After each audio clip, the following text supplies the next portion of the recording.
Assalamualaikum warahmatullahi wabarakatuh. Alhamdulillahirabbil alamin wal aqibatu lil muttaqin wala udwana illa 'alal zalimin. Asyhadu an la ilaha illallah wahdahu la syarika lah wa asyhadu anna Muhammadan 'abduhu wa rasuluh la nabiyya ba'dah. Allahumma shalli wa sallim ala sayyidina wa habibina wa maulana Muhammad wa ala alihi wa ashabihi ajma'in. Allahumma anfa'na bima 'allamtana wa 'allimna ma yanfa'una wa zidna ilma. Amma ba'd. Para jamaah hadirin hadirat rahimakumullah. Pada kesempatan ini mari kita lanjutkan materi tentang sirah nabawiyah, yaitu perjuangan diplomasi di Habasyah. Ini sebagai kelanjutan dari kisah perjalanan para muhajirin, para sahabat yang berhijrah dari Mekah ke Habasyah.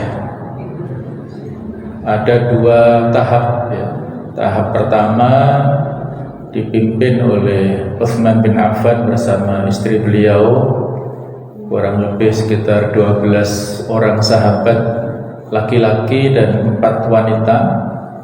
Sedangkan pada tahap yang kedua dipimpin oleh Ja'far bin Abi Thalib sebagai juru bicara nanti pada saat menghadap Raja Habasyah atau Raja Najasyi, yang terdiri dari 83 sahabat laki-laki dan sekitar 18 sahabiyah, sahabat perempuan. Ini perjalanan yang berat ya, karena kondisi Mekah saat itu dalam keadaan yang mendapat intimidasi, tekanan yang kuat daripada orang-orang kafir Quraisy. Dan perjalanan ke Habasyah ini juga perjalanan yang jauh. Tetapi dengan takdir Allah Ta'ala yang mereka sampai di negeri Habasyah, yang kurang lebihnya terjadi pada tahun ke-5 kenabian atau 5 bi'tsah. Hadirin rahimakumullah, kita akan membahas pada kesempatan ini tentang perjuangan diplomasi di Habasyah. Betapa pentingnya negosiasi, karena saat itu orang-orang Quraisy tidak terima dengan kepergian kaum muslimin. Mereka mengutus diplomat Quraisy, para pelobi ulung yang sudah handal di kalangan Quraisy. Ada 2 orang nanti yang dikirim ya. Mereka berusaha melakukan diplomasi, orang-orang Quraisy ini, sampai menyusul ke Habasyah.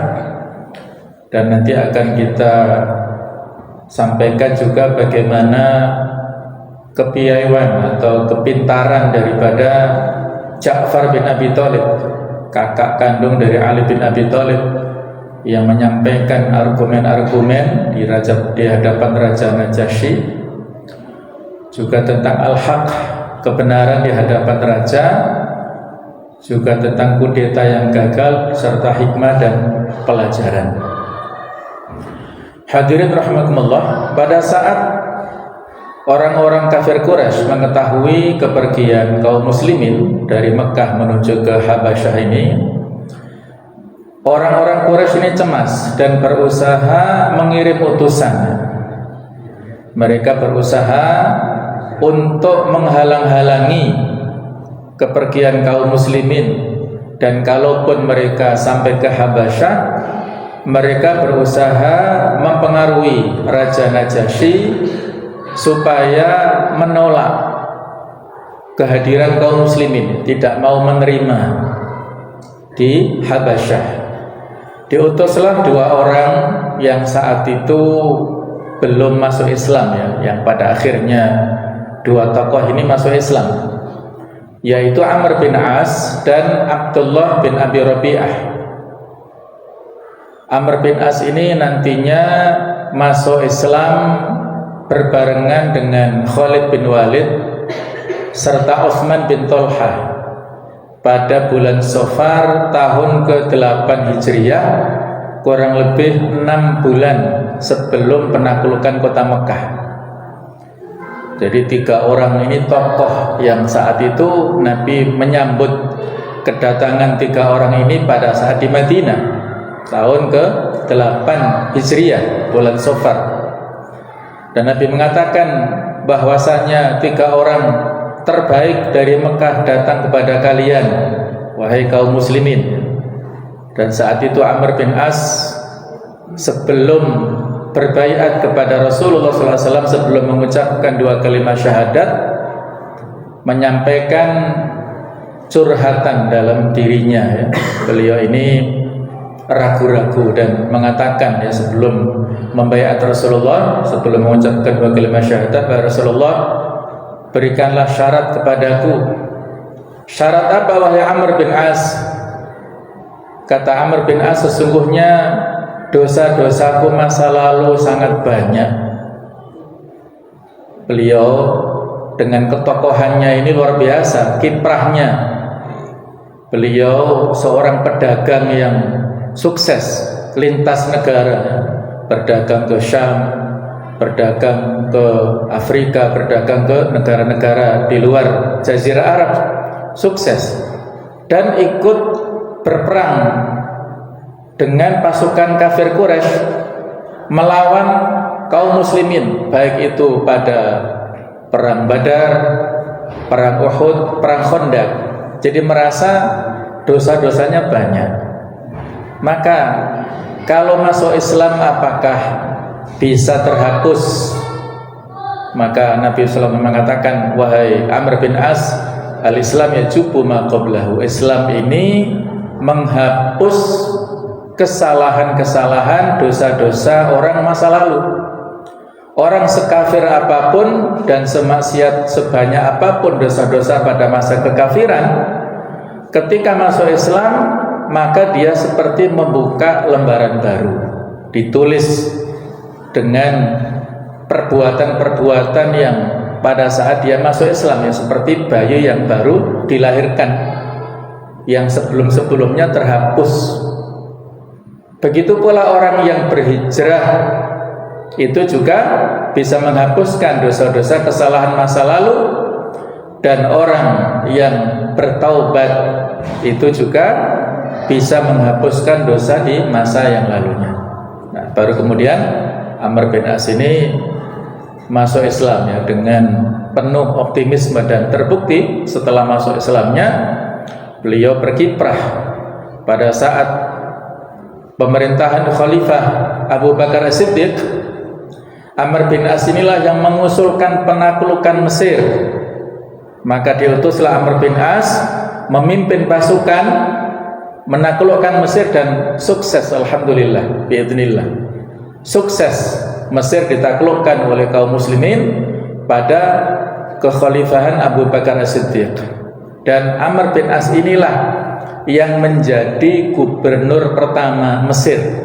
Beliau menguasai dan menjadi gubernur di sana sampai meninggalnya di sana, dimakamkan di Fustat Mesir pada tahun 43 Hijriah, dan dilanjutkan oleh putranya Abdullah bin Amr.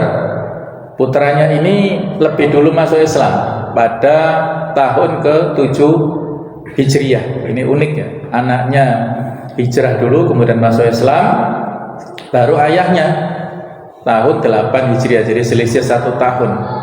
Dan putranya ini memiliki kecerdasan di atas rata-rata, Abdullah bin Amr bin As.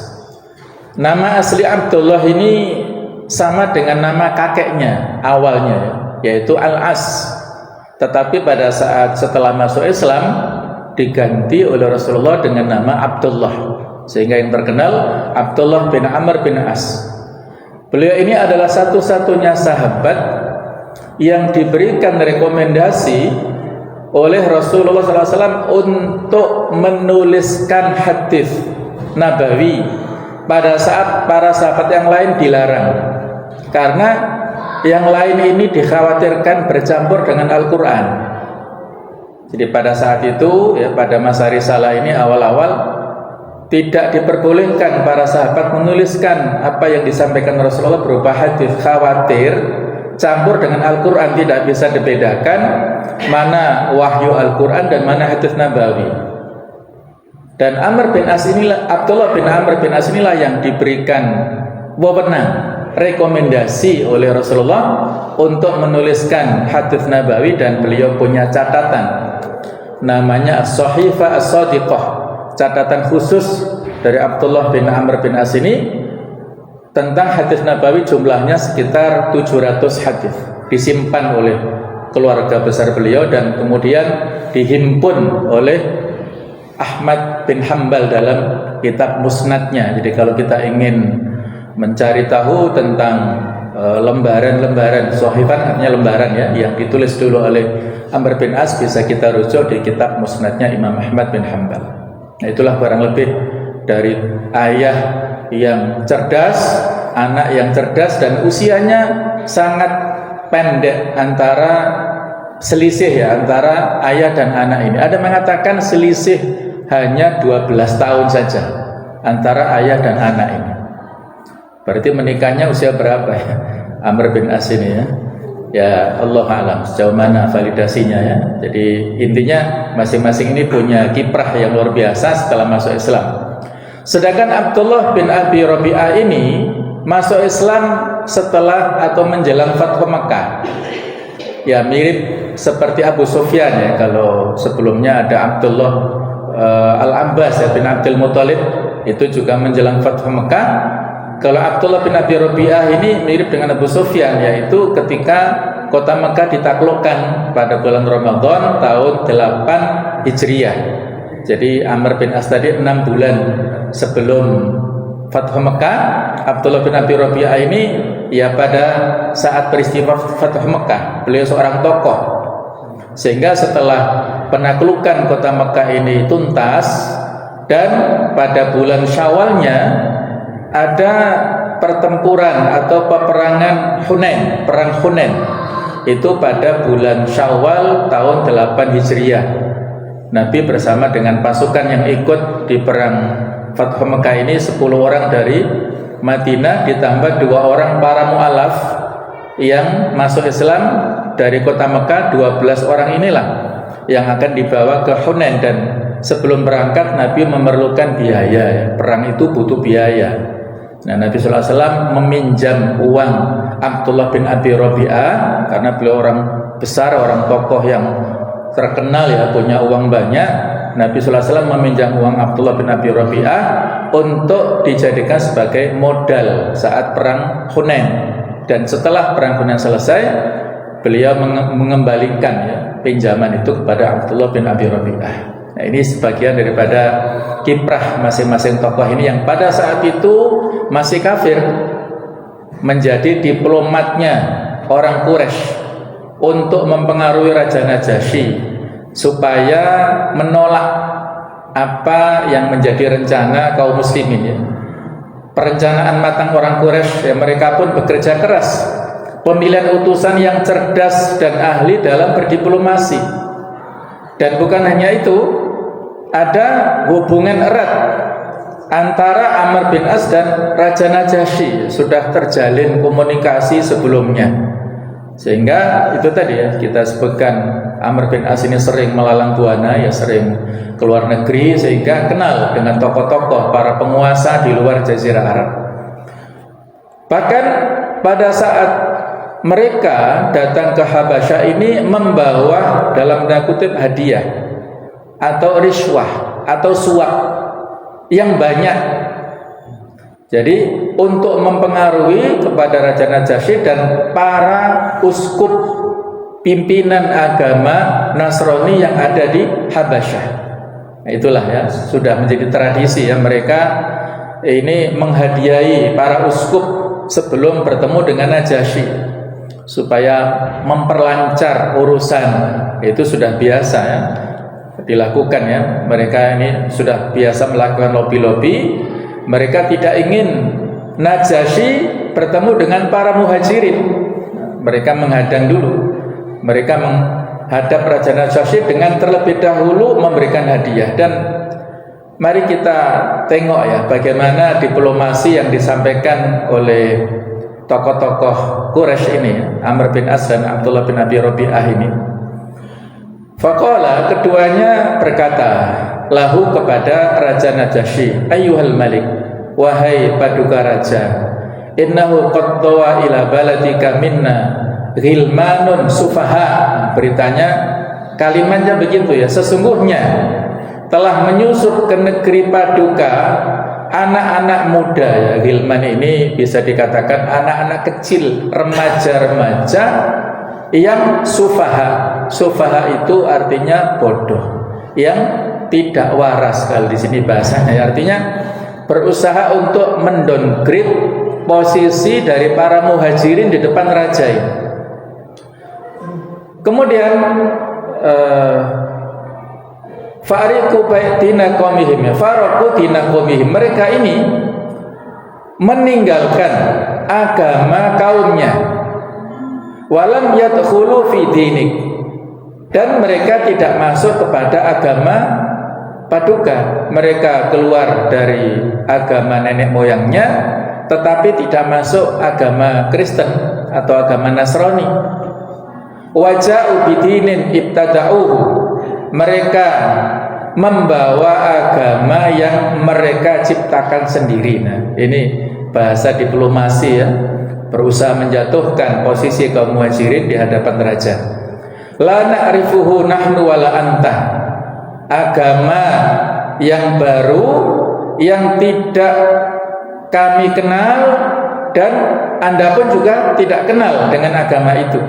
Wa qad ba'atsna ilaika fihim asyrafu qaumihim min abaihim wa a'mamihim wa asyairihim litaruddahum ilaihim. Jadi dikatakan oleh Amr bin As dan oleh Abdullah bin Abi Rabi'ah, sungguh kami diutus, walaqad ba'atsana ilaika, kami telah diutus oleh ayah-ayah mereka, paman-paman mereka dan keluarga besar mereka untuk membawa pulang mereka kepada kaumnya. Coba ya, ini bahasa yang luar biasa ya, bahasa detail yang luar biasa. Seolah-olah anak-anak muda ini kabur dari rumahnya, meninggalkan kampung halamannya, dan kami ini sebagai utusan representasi dari ayah-ayah mereka, paman-paman mereka, keluarga besar mereka, diperintahkan untuk menyusul para remaja ini, membawa pulang kembali. Nah, seperti itulah. Fahum a'la bihim ainan, mereka lah orang-orang yang lebih tinggi kedudukannya, lebih paham apa yang mereka katakan. Wa'lam bima abu alaihim wa atabuhum fihi, maka mereka ketahuilah dengan apa yang telah mereka sampaikan ya kepada ini. Kemudian wa atabuhum, dan mereka telah memberikan ya berita-berita yang negatif ya, seperti itulah ya kurang lebih apa yang disampaikan oleh para utusan Quraisy ini. Nah, ini didukung para uskup yang telah diberi hadiah oleh dua orang tadi. Ada fitnah dan cara kotor seperti inilah merupakan hal yang biasa dilakukan ahlul batil sejak dahulu kepada para dai ya, para penyeru agama. Nah, sama sekalian, Allah Ta'ala memberikan kemudahan ya kepada utusan atau kepada orang-orang kaum muslimin ya, sehingga gagal diplomasi orang Quraisy ini. Dan Raja Najasyi saat itu marah sambil menjawab, la wallahi, demi Allah tidak. Jadi walaupun saat itu Raja Najasyi ya belum muslim, saat datang utusan daripada orang-orang ini ya, pada muhajirin pada saat datang, beliau belum muslim, tetapi bersumpah demi Allah, la wallahi la usallimu qauman jawaruni wa nazalu bi biladi wakhtaruni ala man siwaya. Saya tidak akan menyerahkan kaum yang meminta perlindungan kepadaku, tinggal di negeriku dan memilih kami daripada yang lainnya. Hatta ad'uahum fa as'aluhum sampai saya panggil mereka dan saya tanyakan amma yaqulu hadza, tentang apa yang dikatakan oleh orang ini. Fa in kana shadiqaini maka sallamtahum ilaihim. Kalau dua orang ini benar, maka akan diserahkan ya utusan tersebut, maksudnya kaum muslimin akan diusir dari negaranya. Wa in kana rijalu ala ghairi ma yaqul, kalau anak-anak tersebut, orang-orang itu tidak seperti yang dikatakan hadza, maka mana'tuhum wa ahsantu jiwarahum, aku akan menahan mereka dan aku akan lindungi mereka di negeri kami ini. Nah, seperti inilah jawaban yang adil dari Raja Najasyi ini. Maka keadilan Najasyi ini ingin tabayun ya dengan para muhajirin, ingin klarifikasi secara langsung. Kemudian muhajirin bermusyawarah dan menentukan Ja'far bin Abi Thalib sebagai diplomat resmi mewakili mereka ya. Ja'far ini saudara kandung Ali bin Abi Thalib ya, kakak beliau, dan nantinya memiliki prestasi yang luar biasa ya. Jadi beliau ini tinggal di Habasyah dengan keluarganya sampai dengan nanti pada saat tahun ke-7 Hijriah itu baru baliknya bukan ke Mekah tapi ke Madinah, baru ikut bergabung dengan kaum muslimin saat nanti berada di Madinah tahun 7 Hijriah. Kemudian nantinya Ja'far bin Abi Thalib ini meninggal dalam keadaan syahid pada perang Mu'tah ya, perang yang luar biasa ya, yang ketika itu kaum muslimin berhadapan dengan pasukan Romawi yang luar biasa. Ada 3 pimpinan atau 3 panglima yang ditunjuk oleh Rasul secara bergantian. Ada Zaid, ada Ja'far, dan ada Abdullah bin Rawaha ini. Kata Rasulullah, beliau sudah memiliki prediksi ya, in qutila Zaid fa Ja'far, kalau Zaid bin Harithah meninggal digantikan oleh Ja'far. Wa in qutila Ja'far fa Abdullah bin Rawaha, kalau Ja'far meninggal nanti digantikan Abdullah bin Rawaha. Dan ternyata 3 orang ini meninggal semua pada perang Mu'tah itu, dan pasukan diambil alih oleh Khalid bin Walid yang belum lama masuk Islamnya. Beliau menjadi panglima dadakan saat itu dan akhirnya menang pada saat menghadapi pasukan Romawi. Nah, itulah kurang lebih kiprah Ja'far yang karena beliau saat itu luar biasa dalam hal membawa panji ya, panji pasukan kaum muslimin sebagai eksistensi pasukan muslimin. Beliau pegang dengan tangan kanannya, kemudian ditebas tangan kanannya, maka dipegang dengan tangan kirinya, ditebas juga, maka beliau pegang dengan lehernya, jadi ditebas juga lehernya, akhirnya mati. Sehingga Ja'far ini nanti mendapat julukan oleh Rasulullah Ja'far at-Tayyar, Ja'far yang bisa terbang. Artinya apa? Beliau nanti di surga memiliki 2 sayap karena telah berjuang mengorbankan 2 tangannya pada saat perang Mu'tah dan mendapatkan kehormatan di surga, bisa terbang kemana-mana biidznillah. Nah, itulah luar biasa kiprah Ja'far bin Abi Thalib nantinya ya. Dan ini pun beliau juga menunjukkan kepintarannya dalam menghadapi Raja Najasyi.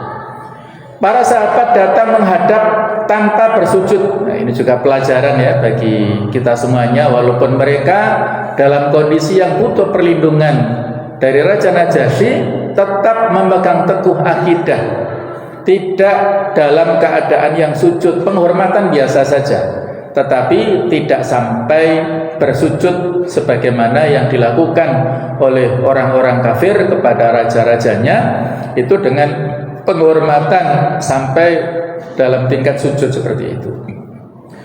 Jemaah sekalian, coba kita lihat bagaimana cara penyampaian Ja'far bin Abi Thalib yang diceritakan di sini oleh Ummu Salamah. Jadi Ummu Salamah itu saat itu ikut dalam rombongan hijrah ini ya, hijrah ke Habasyah, yang nantinya setelah beliau ikut hijrah ke Madinah bersama suaminya, kan akhirnya Abu Salamah meninggal dunia dan Ummu Salamah ini menjadi istri Rasulullah SAW ya, salah satu di antara ummahatul mukminin. Nah, saat itu Ummu Salamah masih menjadi istri Abu Salamah, menceritakan kondisi pada saat itu Faqala lahu, maka Ja'far berkata kepada raja, ayyuhal malik, wahai tuan raja, kunna qauman ahla jahiliyah, kami dulu adalah kaum jahiliyah yang tidak mengenal hukum, yang tidak faham tentang halal haram. Na'budul asnam, kami menyembah berhala-berhala. Wa na'kulul maitah, kami makan bangkai.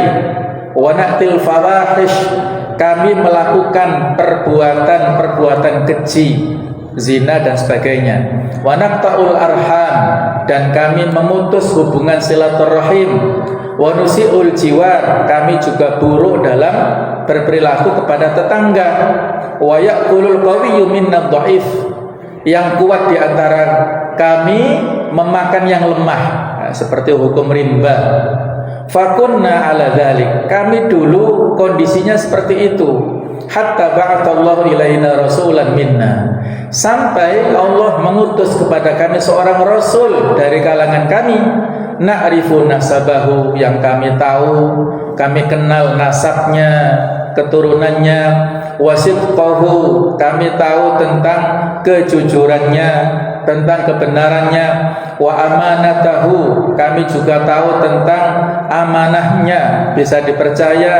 Wa afafahu, kami juga mengetahui ifahnya, kebersihan sikapnya, harga dirinya. Nah, inilah diplomasi yang disampaikan oleh Ja'far bin Abi Thalib kepada Raja Najasyi.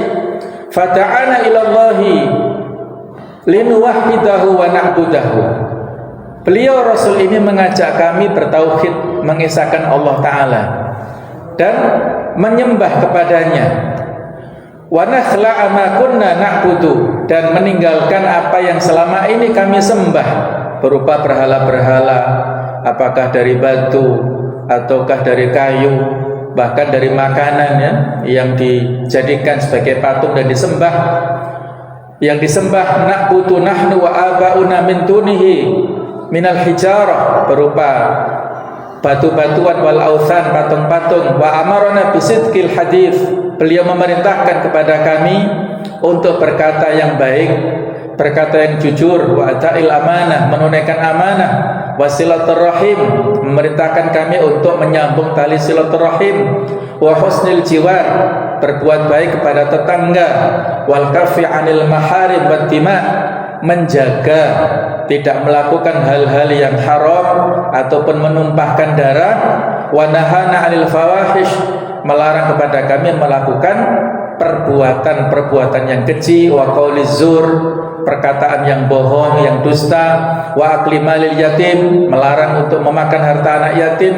Wa qadfil muhsanat, melarang kami untuk menuduh wanita-wanita yang baik melakukan zina. Wa amarona an na'budallaha wahdah, beliau memerintahkan kepada kami untuk menyembah, beribadah kepada Allah saja. La nusyriku bi syai'a, tidak berbuat syirik kepadanya dengan sesuatu apapun. Wa amarona bis shalah, memerintahkan kepada kami salat, wa zakat, kemudian zakat, wasyam, dan juga puasa. Maka qalat, ya, Ummu Salamah sebagai perawi hadis ini menyebutkan fa'addata alaihi umurul Islam, menyebutkan tentang ajaran-ajaran Islam. Fasadaqnahu, maka kami percaya kepadanya. Wa amanna bihi, kami mengimaninya. Wa taba'nahu ala ma ja'a bihi minallah, dan kami ikuti Rasul itu sesuai dengan yang disampaikan, yang dibawa dari Allah Ta'ala. Fa'abadnallaha wahdahu, kami beribadah kepada Allah saja. Falam nusyrik bi syai'a, tidak menyekutukannya dengan sesuatu apapun. Wa haramna ma harrama alaina, kami mengharamkan apa yang diharamkan kepada kami. Wa ahlalna ma ahalla alaina, dan kami menghalalkan apa yang dihalalkan kepada kami. Kami ikuti semua yang disampaikan petunjuk itu dari Allah Subhanahu wa taala. Fa'ada alaina qaumuna, kemudian kaum kami memusuhi kami. Apa salah kami? Fa'adzabuna, bahkan bukan hanya memusuhi, mereka juga menyiksa kami. Wa fatanuna an dinina, mereka melakukan fitnah kami atas agama kami. liyarutuna ila ibadatil awthan, untuk memurtadkan kami, mengembalikan kami kepada penyembahan kepada berhala-berhala, min ibadatillah, daripada beribadah kepada Allah. Jadi kembali murtad menuju kepada pengambahan kepada berhala. Wa an nastahilla ma kunna nastahillu minal khaba'ith, kami diminta untuk menghalalkan kembali pada masa lalu, ya, menghalalkan apa yang dulu kami halalkan berupa perbuatan-perbuatan yang buruk, yang kotor. Falamma qaharuna wa dhalamuna, maka pada saat mereka memaksa kami, mendolimi kami, wa dhayyaqu alaina, mereka mendesak kepada kami, wa halu bainana wa baina dinina, menghalangi antara kami dengan agama kami, kharajna ila biladi, kami keluar menuju kepada negeri paduka, negeri panjenengan. Wakhtarnaka ala man siwak, dan kami memilih paduka atas yang selain Anda. Waraghibna fi jiwarika, kami berharap, kami suka untuk berada pada perlindungan panjenengan ini. Warajauna an la nutlama an indaka ayyuhal malik, dan kami berharap supaya kami tidak terdolimi pada saat di samping Anda, wahai paduka raja. Qalat, ini Ummu Salamah yang menceritakan, ya, sebagai perawi hadis ini. Faqala lahu Najasyi, maka Raja Najasyi mengatakan, hal ma'aka mimma ja'a bihi min indillah aw min Allah anillahi min syai', apakah kamu membawa berita informasi yang datang dari Allah Subhanahu wa taala, yang kamu sampaikan tadi, ya, apakah ada ayat Al-Qur'an lah mungkin begitu, ya, tentang yang datang dari Allah taala? Qalat, maka Ummu Salamah mengatakan, faqala lahu Ja'far, Ja'far menjawab, na'am, betul. Faqala lahu Najasyi, Najasyi mempersilahkan, faqra'u alayya, bacalah apa yang datang dari Allah taala. Qalat, maka Ummu Salamah mengatakan, faqara alaihi sadra min kafha ya ain sad, maka Ja'far ini membacakan awal-awal ayat-ayat di surah Maryam yang diawali dengan huruf kaf ha ya ain sad ini, ya. Nanti akan kita baca, ya, awal-awal ayat ini. Jemaah sekalian, poin-poin yang bisa kita ambil kesimpulan dari diplomasi Ja'far ini adalah beliau menyebutkan tentang gambaran agama jahiliyah yang seperti itu, ya. Jahiliyah mengharamkan yang halal, menghalalkan yang haram. Mereka tidak paham aturan, melakukan banyak kedoliman, menyembah berhala, makan bangkai, mesum, memutus silaturahim, menyakiti tetangga. Di sana ada hukum rimba, yang kuat itulah yang menang, yang dhaif, yang lemah itulah yang kalah. Nah, maka di sini Ja'far berusaha untuk mengingatkan kondisi jahiliyah yang dialami pada saat dulu. Kemudian Ja'far juga berusaha untuk menggambarkan kedudukan Rasulullah SAW yang dikatakan nasabnya, kejujurannya, amanah dan kesuciannya kami tahu, kami paham betul bagaimana asal usul nasabnya. Kemudian juga menggambarkan tentang agama yang dibawa oleh Rasulullah SAW, yaitu agama tauhid, mengesahkan Allah, menyembahnya semata, meninggalkan batu atau patung, berkata jujur, kemudian amanah, menjalin kekerabatan, berbuat baik pada tetangga, menghormati yang disucikan dan darah, kemudian juga sholat, zakat dan puasa. Jadi menjaga kehormatan antara masing-masing dan tidak menumpahkan darah kecuali dalam kondisi yang terpaksa dan memang dibutuhkan. Kemudian diceritakan bagaimana para sahabat yang beriman dan mengikuti dengan baik ajaran Rasulullah SAW, dan digambarkan, ya, bagaimana permusuhan, penindasan kaum kafir Quraisy sebagai akibat berimannya kaum muslimin. Dan akhirnya mereka melakukan penyiksaan, menekan dan memfitnah serta mendolimi kepada para sahabat yang mengikuti dakwah Rasulullah. Nah, supaya kaum muslimin kembali kepada kejahiliaan, kembali murtad.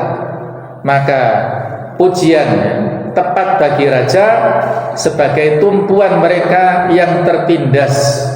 Dan Ja'far ketika ditanya tentang ayat yang dibawa, maka pilihannya ayat yang pas, yaitu awal surah Maryam ini, yang indah sekali kalau kita baca ya. Yang awal ayat atau surat ini diawali dengan huruf-huruf yang terputus, al-huruf al-muqatta'ah, yang ada di awal-awal surat-surat tertentu ya, yang mana biasanya setelah huruf-huruf yang terputus ini Allah Ta'ala menceritakan tentang ayat-ayatnya ya, kebesaran Al-Quranul Karim yang disebutkan di sini kaf ha ya ain sad ini ya tidak ada makna khusus ya, Allah Ta'ala yang lebih tahu tentang maknanya. Ini sebagai maksud untuk memberikan tantangan kepada orang-orang kafir Quraisy yang mereka ahli dalam bidang bahasa, dan buktinya mereka tidak bisa menandingi keindahan ayat-ayat walaupun terputus seperti ini, tidak bisa menandinginya. Dzikru rahmati rabbika abdahu Zakaria. Yang dibaca ini adalah penjelasan tentang rahmat Tuhan kamu kepada hambanya yang bernama Zakaria. Idnada rabbahu nidaan khafiyya, yaitu ketika Zakaria berdoa kepada Tuhannya dengan suara yang lembut, suara yang lirih. Qala rabbi inni wahnal 'azmu minni washta'ala rasul syaibah wa lam akum bi du'aika rabbi syaqiyya. Ini curhatan Nabi Zakaria, munajatnya Nabi Zakaria dalam usia yang tua tetapi belum diberi karunia keturunan ya. Wahai Tuhanku, sesungguhnya tulangku telah lemah dan kepalaku telah ditumbuhi uban, dan aku belum pernah kecewa dalam berdoa kepada Engkau ya Tuhanku. Nah, ini juga sekaligus etika ya, adab pada saat kita berdoa kepada Allah Ta'ala, kita memberikan puji-pujian kepada Allah. Nah, termasuk Zakaria di sini menyebutkan tidak pernah dikecewakan pada saat memohon kepada Allah Ta'ala dalam kondisi yang membutuhkan pertolongan Allah Ta'ala. Wa inni khiftul mawaliya min warai wa kanat imraati akira fahabli min ladunka waliyya. Nabi Zakaria memohon, dan sesungguhnya aku khawatir terhadap mawaliku sepeninggalku, sedang istriku adalah seorang yang mandul, maka anugerahkanlah aku dari sisi Engkau seorang putra. Ya, memohon kepada Allah Ta'ala supaya diberi keturunan. Nah, ini cerita yang sudah diketahui oleh orang-orang Nasrani sejak zaman dulu ya, cerita ini masyhur. Yarithuni wa yarithu min ali Yaquba wa ja'alhu rabbi radiyah. Yang akan mewarisi aku dan mewarisi sebagian keluarga Yakub, dan jadikanlah ia ya Tuhanku seorang yang diridhoi. Nabi Yakub ini nabi yang mendapat gelar Israel yang sudah populer di kalangan ahlul kitab. Orang-orang Yahudi dan Nasrani sangat familiar dengan nama Yakub yang mendapat gelar Israel ini. Jadi disebutkan di ayat ini. Ya Zakaria, Allah menjawab dalam ayat ini, inna nubashiruka bi ghulamin ismuhu Yahya lam naj'al lahu min qablu samiyya. Wahai Zakaria, ya Allah mengatakan begitu, sesungguhnya kami memberi kabar gembira kepadamu akan memperoleh seorang anak yang namanya Yahya, yang sebelumnya kami belum pernah menciptakan orang yang serupa dengan dia. Jadi namanya sudah disebutkan oleh Allah Ta'ala pada saat menjawab doanya Nabi Zakaria. Kemudian qala rabbi anna yakunu li ghulam wa kanat imraati akhira wa qad balagtu minal kibari atiyya. Wahai Allah Ta'ala, ya Tuhanku, bagaimana akan ada anak bagiku padahal istriku adalah seorang yang mandul dan aku sendiri sesungguhnya sudah mencapai umur yang sangat tua. Nah, inilah ayat 1-8 di dalam surah awal-awal dari surah Maryam ini. Dilanjutkan pada ayat 9 sampai ke 16. Saya baca langsung artinya. Wahai Tuhanku, demikianlah Tuhan berfirman, hal itu adalah mudah bagiku, dan sesungguhnya telah aku ciptakan kamu sebelum itu, padahal kamu di waktu itu belum ada sama sekali. Ayat 10, Zakaria berkata, wahai Tuhanku, berilah aku suatu tanda. Maka Tuhan berfirman, tanda bagimu adalah bahwa kamu tidak dapat bercakap-cakap dengan manusia selama 3 malam, padahal kamu sehat. Nah, itu tanda-tandanya beliau akan mendapat keturunan. Maka ayat berikutnya 11, maka ia keluar dari mihrab menuju kaumnya, lalu memberi isyarat kepada mereka, hendaklah kamu bertasbih di waktu pagi dan petang. Kemudian ayat ke-12, hai Yahya, ambillah kitab Taurat itu dengan sungguh-sungguh, dan kami berikan kepadanya hikmah selagi ia masih kanak-kanak. Ke-13, dan rasa belas kasihan yang mendalam dari sisi kami dan kesucian dari dosa, dan ia adalah seorang yang bertakwa. Ke-14, dan banyak berbakti kepada kedua orang tuanya, dan bukanlah ia seorang yang sombong lagi durhaka. Ke-15, kesejahteraan atas dirinya pada hari ia dilahirkan dan pada hari ia meninggal dan pada hari ia dibangkitkan hidup kembali. Ke-16, dan ceritakanlah kisah Maryam di dalam Al-Quran, yaitu ketika ia menjauhkan diri dari keluarganya ke suatu tempat di sebelah timur, ya. Pada saat itu Maryam dititip dalam kandungannya janin yang nantinya bernama Isa, ya. Jadi ayat-ayat yang bisa kita baca bisa sampai ayat ke-24, ya. Ini menceritakan bagaimana kronologisnya kelahiran Nabi Isa dan seterusnya, yang beliau ini adalah seorang nabi dan utusan Allah Subhanahu wa taala. Nah, inilah kepiawaian atau kecerdasan, kepandaian daripada Ja'far. Beliau memilih ayat yang tepat, yaitu ayat 1 sampai 24 di surah Maryam, memanfaatkan unsur persamaan yang ada antara agama Islam dan agama Nasrani. Ini menunjukkan kecerdasan dan kefakihan Ja'far. Najasyi dan para uskup menangis hingga jenggot mereka basah. Kemudian Najasyi berkata, inna hadza walladzi ja'a bi Isa liyukhrija min mishkatin wahidah intaliqa wallahi la usallimuhum ilaikuma. Sesungguhnya ini dan yang dibawa oleh Isa benar-benar keluar dari satu mishkat, satu, ya, semacam botol, satu tempat yang sama. Pergilah kalian berdua, mengusir tadi Amr bin As dan Abdullah bin Abi Rabi'ah. Demi Allah, aku sama sekali tidak akan menyerahkan mereka kepada kalian berdua. Jadi inilah, ya, sumber agama samawi adalah satu. Mereka beribadah kepada Allah Ta'ala sebenarnya, tetapi dengan cara-cara yang berikutnya yang berbeda, ya, memiliki perubahan-perubahan pada akhirnya. Nah, jemaah sekalian rahimakumullah, ada yang perlu untuk saya sampaikan di sini, ya. Jadi ada hadis Nabi yang mengatakan, fa khiyarukum fil jahiliyah khiyarukum fil Islam idza faquhu, ya. Semulia-mulia kalian, yang terhormat di antara kalian di masa jahiliyah adalah yang juga terhormat di masa Islam jika mereka faham. Artinya, ya, orang-orang yang punya potensi, ya, seperti yang saya ceritakan tadi, bagaimana potensi Amr bin As, Abdullah bin Abi Rabi'ah, kemudian nanti kita ceritakan potensi Hamzah, Umar bin Khattab. Mereka tokoh-tokoh pada masa jahiliyah. Ketika mereka Islam, mereka juga menjadi tokoh. Jadi siapapun yang pada saat masa jahiliyah punya kemampuan untuk melakukan mobilisasi, kemampuan untuk melakukan memberikan pendanaan, kemampuan untuk melakukan pergerakan, ketika mereka masuk Islam dan mendapatkan hidayah hijrah, maka mereka itu menjadi tokoh. Nah, seperti itulah barangkali yang terjadi di kalangan kita.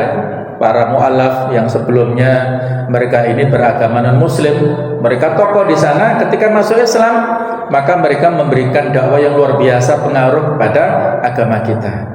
Nah, kemudian ada hal yang menarik yang disebutkan di sini, ya, tentang bagaimana alibi, ya, alibi atau semacam tauriyah yang disampaikan oleh Raja Najasyi. Tapi sebelum itu, ya, Amr bin As ini ingin melakukan pertemuan kedua, membawa isu akidah Islam tentang Isa. Kemudian Muhajirin sepakat untuk tidak menjual akidah. Maka Ja'far berkata kepada Najasyi, kami katakan seperti yang dibawa Nabi kami bahwa Nabi Isa adalah hamba Allah, Rasulnya, rohnya dan kalimatnya yang disampaikan kepada Maryam yang sang perawan suci.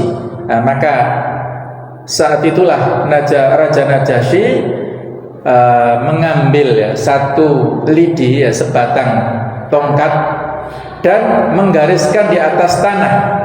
Kemudian mengatakan, wallahi ma ada Isa ibnu Maryam ma qulta hadza, apa yang selain dikatakan oleh Nabi Isa, selain yang tentang masalah Isa antara agama kalian dengan agama kami tidak lebih dari garis ini.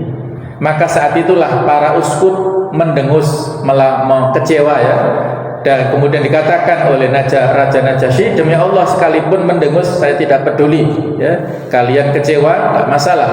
Wa in nakhartum wallahi, demi Allah saya tidak mempermasalahkan. Raja Najasyi menyatakan untuk melindungi para muhajirin Dan saat itu jamaah sekalian, kita loncati ada yang penting yang ingin saya sampaikan Jadi saat itu ada kudeta yang akhirnya gagal Jadi Raja Najasyi ini pada saat itu masuk Islam dengan sembunyi-sembunyi, tidak diproklamasikan, khawatir ada fitnah yang besar Jadi saat itu karena Raja Najasyi tidak bisa menemui langsung Rasulullah, padahal waktunya ini beliau kan hidup pada zaman Rasulullah, tetapi karena tidak bisa berinteraksi dengan Nabi secara langsung, maka sebagian posisikan Najasyi ini masuk kalangan tabi'in karena bertemu dengan sahabat tadi, Ja'far dan lain-lainnya.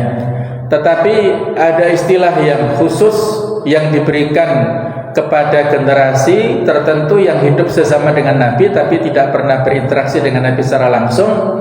Istilahnya mukhadram. Seperti kisah Uwais Al-Qarni yang sangat masyhur yang datang dari Yaman sambil menggendong ibunya datang ke Mekah, kemudian ingin bertemu Rasul, kemudian juga ke Madinah, tapi kan nggak bertemu dengan Rasulullah. Ini bukan dalam generasi sahabat. Ada mengatakan tabi'in, tapi yang lebih tepat adalah disebut generasi yang disebut mukhadram. Jadi tidak bertemu dengan Nabi secara langsung, tetapi mengimani Rasulullah dan meninggal dalam keadaan muslim. Raja Habasyah berusaha untuk mengkudeta, menurunkan Najasyi ini. Maka Najasyi menyiapkan kapal untuk kaum muslimin. Najasyi menulis surat bersaksi bahwa tiada ilah, tiada Tuhan selain Allah, Muhammad adalah hamba dan Rasul Allah, dan Isa adalah hamba Allah, Rasulnya, rohnya dan kalimatnya yang ia tiupkan kepada Maryam. Dan tulisan ini diletakkan di balik baju beliau, di bagian dada ini sambil meletakkan tangan di dada pada surat di atas di depan kaumnya ia berkata, wa ana asyhadu anna Isa lam yazid ala hadza syai'an, saya bersaksi bahwa Isa tidak lebih dari ini sama sekali. Maksudnya sebagaimana yang tertulis di bajunya Jadi mereka saat itu seolah-olah ingin mengadili Raja Najasyi tentang masalah Isa, ingin mengetes bagaimana keyakinannya, apakah berubah dari agama Nasrani ataukah tidak berubah. Kalau berubah ini bisa bahaya bisa diturunkan saat itu. Tetapi Raja Najasyi dengan kecerdasannya, mungkin dengan ilham dari Allah Ta'ala, beliau menuliskan tulisan itu di balik bajunya dan mengatakan sambil memegang dadanya, wa ana, saya bersaksi Isa tidak lebih dari ini sama sekali, dari yang ditulis di dadanya. Ini penyampaian yang diinginkan oleh Raja Najasyi, sementara pemahaman dari yang kaumnya atau dari yang mendengarkan seolah-olah Raja Najasyi itu tidak bergeser dari keyakinan masa lalunya, yaitu agama Nasrani. Mungkin kurang lebih seperti itu. Ini disebut tauriyah atau alibi kata-kata yang bermakna ganda. Apa yang disampaikan oleh orang yang bicara berbeda dengan yang dipahami oleh pendengar.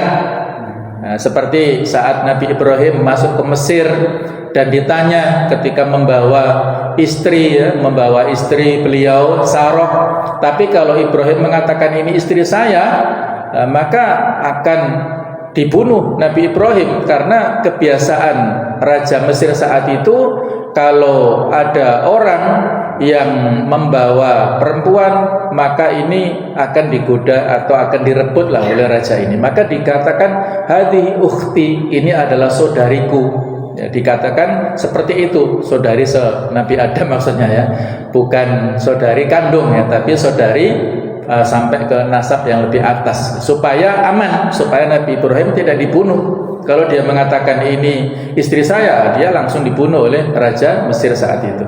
Nah, ini contoh tauriyah yang bisa kita katakan untuk mengamankan ya, mengamankan posisi, dan seperti itulah Raja Najasyi akhirnya tidak jadi dikudeta, dan pada akhirnya sama sekalian Raja Najasyi ini meninggal dunia pada tahun 9 Hijriah.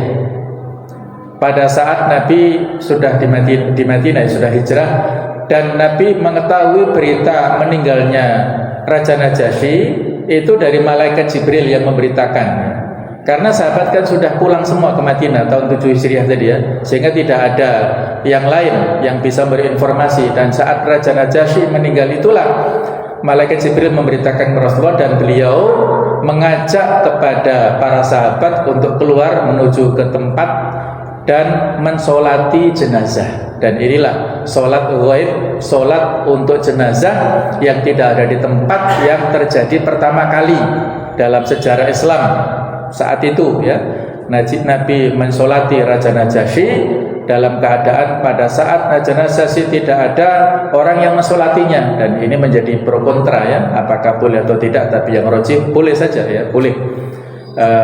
Bagi kondisi seperti itu, ketika kita tidak memungkinkan datang di tempat meninggalnya orang jenazah, maka kita bisa mensolati ghaib. Ini sebagaimana dikatakan oleh jumhur. Nah, seperti itulah kurang lebih kisah tentang bagaimana Islamnya Najasyi. Dan kemudian Raja Najasyi juga yang membantu Rasulullah SAW untuk memberikan mahar ya, kepada Ummu Habibah ya, di antara kisah perjalanan hijrah di Habasyah ini ada perempuan yang bernama Ummu Habibah. Ummu Habibah ini putri daripada Abu Sufyan yang ikut hijrah ke Habasyah bersama dengan suaminya yang bernama Ubaidullah bin Jahash. Tetapi pada saat di sana Ubaidullah ini murtad, kembali kepada agama Nasrani karena dia masih muda dan sering berdiskusi dengan para pemuda aktivis gereja, sehingga meninggal dalam keadaan murtad, kembali ke agama Nasrani. Nah, ketika wafat ya, setelah wafatnya Ubaidullah bin Jahash inilah, maka Ummu Habibah setelah masa iddahnya selesai dilamar oleh Rasulullah, dan yang memberikan maharnya itu adalah Raja Najasyi. Dan nanti baru ketemu dengan Rasulullah pada saat beliau hijrah ke Madinah. Nama aslinya adalah Romlah binti Abi Sufyan, tapi yang populer adalah diberi kunyah Ummu Habibah radhiyallahu anha. Nah, itulah pernak-pernik dari kisah bagaimana kaum muslimin hijrah ke Habasyah yang luar biasa, memberikan inspirasi perjuangan yang luar biasa kaum muslimin untuk menyelamatkan akidahnya, agamanya dengan tantangan yang berat sekali. Kemudian mereka mendapatkan perlindungan dari Allah Ta'ala lewat kebaikan Raja Najasyi, dan mereka pada akhirnya berhijrah ke Madinah, berkumpul dengan kaum muslimin bersama Rasul di Madinah di dalam daulah Islamiyah. Mudah-mudahan ada manfaatnya. Mohon maaf kalau ada kekhilafan. Subhanakallahumma wa bihamdik, asyhadu an la ilaha illa anta, astaghfiruka wa atubu ilaik. Wassalamualaikum warahmatullahi wabarakatuh.